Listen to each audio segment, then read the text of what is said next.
Welcome to the den. To start out, I've been rebuilding my childhood manga collection for the past year and a half. So, a little bit of context. I had a decently sized manga collection that I had been adding to since I was about 12 or so. It was just anything that I found interesting, fucking Mega Man, Attack on Titan, Full Metal Alchemist, random stuff that I enjoyed from childhood up until about 20 or so. I moved across the country when I was around 20, and coming back due to some unforeseen circumstances, I ended up losing all my manga collection.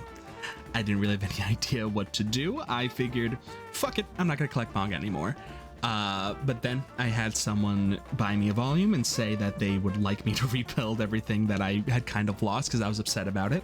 So I thought, fuck it. Around April of 2021, I did something about it. I have no idea what to really do on this channel, but it's going to be talking about shit that I like, so I figured what better way to start than by giving people some insight on some things that I actually do like. So the first instance of me documenting all of the manga that I bought was me getting these 6 volumes. I decided to go a little bit ham on the Chainsaw Man. Remember, this is April of 2021. No one had really heard about it yet. Volume 4 of Chainsaw Man was new, so definitely no one was talking about it. You had heard whispers, and this is around a year and a half before it ever got animated. I really liked it. Bless up, Viz. Thank you for the $1.99, $2.99 with inflation on the Shonen Jump app. I binged all of it. I loved Denji, I loved the cast, and I thought it was a really fucking good story. The reason I did get Volume 1 is because, 2 reasons. 1, manga is like the stock market. Finding the volume that you want usually doesn't happen. You usually have to go to a couple places, and if you find like a volume 1 of something, especially if it's popular or people are talking about it at that time, you're pretty much shit out of luck. Chainsaw Man, people were gonna start getting into it a bit more in the coming months, which I'll get into, and Jujutsu goes hard.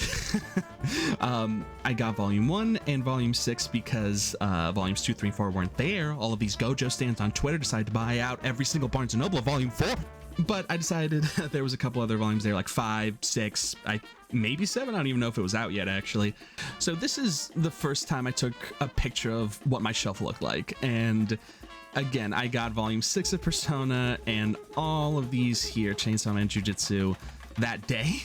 I had Survivor 1, I had JoJo Part 4 Volume 1, and I had Volumes 1 through 5 Persona 5. I was just getting them sporadically, like if I happened to be at a mall, they happen to sell manga at one of the bookstores, go grab it. But, I wasn't really hunting for them. Like, this is when I started to go out of my way to go to manga places or bookstores just so I can buy as much manga as I possibly could hold in my grubby little hands. So this is where we're starting. You're gonna see why I made a video about this in a little bit. This is when you could start seeing me go into debt. I'd gotten the volume for my birthday for Chainsaw Man 1, so now I had all of Chainsaw Man updated.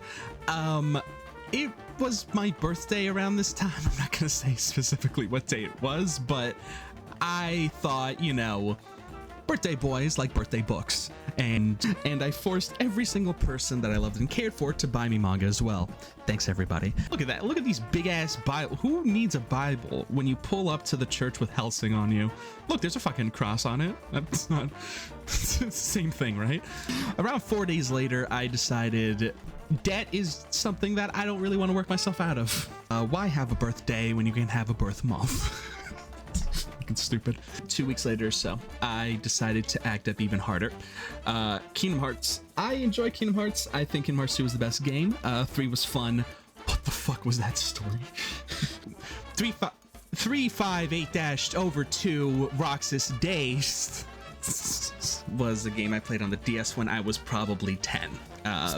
That was one of the first Kingdom Hearts games I beat because I didn't have a PS2 at the time, so I thought, I could play a Kingdom Hearts game, not knowing the fucking timeline. Let's not talk about that ever. Usually, you're gonna see a theme with this manga. I like getting volumes 1 and 2. I don't like getting further than that a lot of the time unless I plan to collect the entire series, because really, for the most part, I'm not going to read all of them. I'm not a big fan. I've just heard of them, and I think it's going to make my shelf look better. This is where my addiction really started to show itself, because this is around April of 2021. This is around the end of May, pretty much beginning of June, and I was here. That's a lot of fucking manga in a month. I don't even know how much I spent. I finished off Hellsing, Fist of the North Star, picks that go. You name me another anime protagonist that punches a tank with his fists and it blows up. You name me another one. Not even Jotaro could do that on his fucking best day. Classic. Why not? And this was pretty much my entire shelf. I started taking pictures of all of them instead of just the individual shelves. Saved me a little bit of time. Man, this was around 3 months. It was April to July. These here to all of this, like, fuck, I was on a hunt.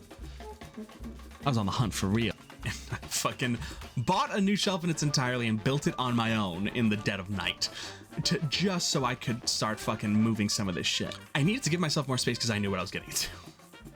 This was just in July, and here's where I would slow down a lot. I think a lot of the hype of the manga collecting kind of died down here. I also became very poor. My shelf, this is one of the moments where I really looked at myself and enjoyed it because I had a lot of consistency.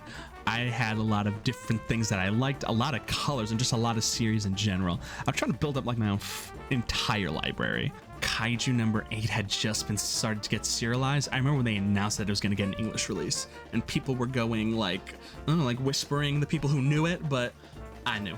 I had started reading about 2 months prior, and it's still one of my favorite series. Anime's gonna come out, I'm gonna go hard as fuck. Don't look at this. Like, this is where my shelf look ugly. Like, don't look at it. I had to literally boost up a box to get them above, and I was thinking, oh, I'll do above and like stack them up below. Ugly as sin. I was like, not doing that. Now is where there's a pretty decent leap in time. We go from February of 2022 to May. I had been collecting manga the entire time. I was just too lazy to document it.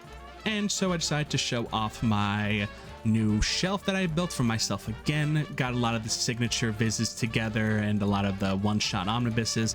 This is one of the greatest albums of all time. Do Not At Me. And I just thought this was cool. I like Akira. Movie's great.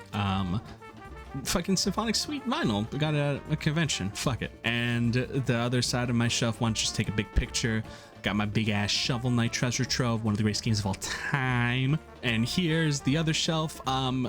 It's more or less stayed this same consistency even to this day. I've added more stuff, moved a couple things from one shelf to the next, bought a couple things, but really for the most part, Fire Punch still in that same area. That's still really the Devilman shelf. Gachi Yakuda. This isn't even in English yet. This is one of the artists who, this is one of the assistants who used to work on Soul Eater, and this is a great fucking manga. I really enjoy it. I think it has one of the most interesting concepts I've seen in a while. I think the art and the graffiti is a really, really interesting aspect to have. I think that the characters are very well designed, and the creator, Urara K, if I'm saying that right, also did thank Atsushi, the creator of Soul Eater, in this volume as well when it released, so I thought that was cute. And really, with Tokyo Revengers, it is one of the greatest starts that I've seen in a while to a manga, and one of the biggest bag fumbles in late game that I've ever seen in my life. The Tokyo Revengers rant. Why I hate Ken Wakuya.